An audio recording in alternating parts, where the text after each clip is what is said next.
Where does the aggression really begin? New York prosecutors have charged Luigi Mangione with murder as an act of terrorism in his alleged shooting of health insurance CEO Brian Thompson earlier this month.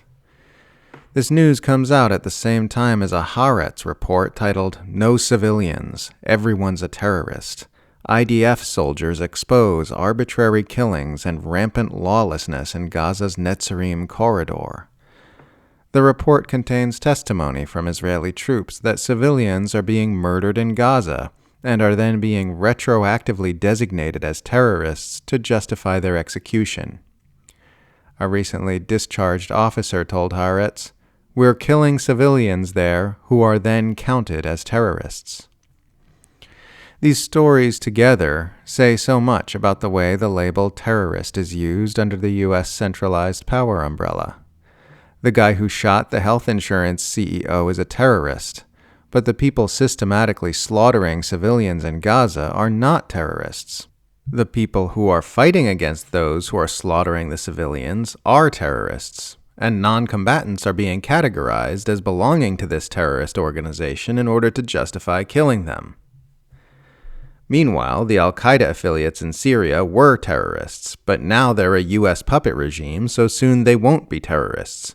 But they need to be designated terrorists for a little while longer because the claim that Syria is crawling with terrorists is Israel's justification for its recent land grabs there.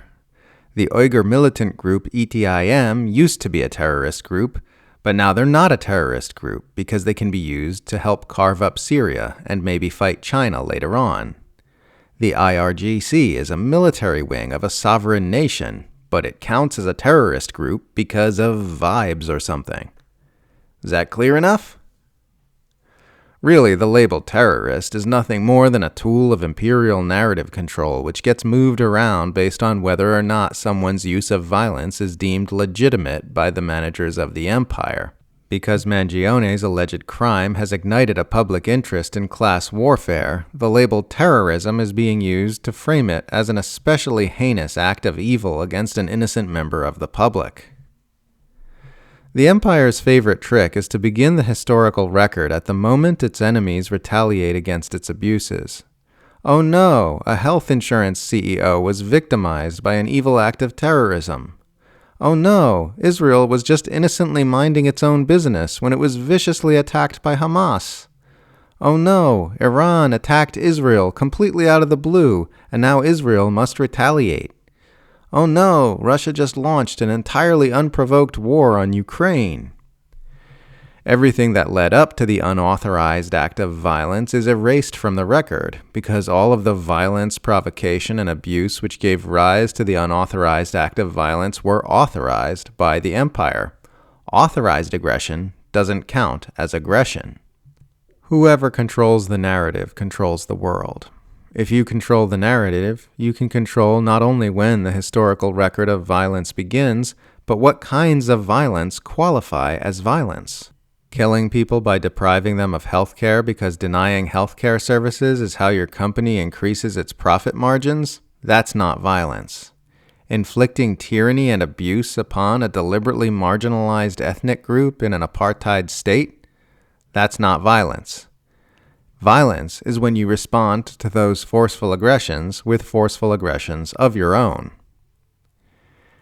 If we are to become a healthy society, we're going to have to stop allowing some forms of violence, aggression, and abuse to be redacted from the official records, while others are listed and condemned.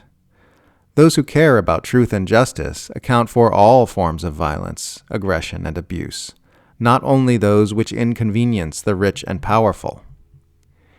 It is an act of aggression to do things which sicken and impoverish others in order to advance your own wealth. It is an act of aggression to pollute the biosphere we all depend on for survival in order to increase your profit margins. It is an act of aggression to use your wealth to manipulate your nation's politics in ways which exacerbate inequality and injustice. It is an act of aggression to maintain an apartheid state which cannot exist without nonstop violence. It is an act of aggression to surround the earth with military bases and encircle nations which disobey your dictates. It is an act of aggression to try to rule the world using military violence, proxy conflicts, staged coups, threats, starvation sanctions, and financial and economic coercion. These are all acts of aggression, and any retaliation against them will never be an unprovoked attack. As we move into the future, while these abuses exacerbate, it's going to become very important to maintain an acute awareness of this.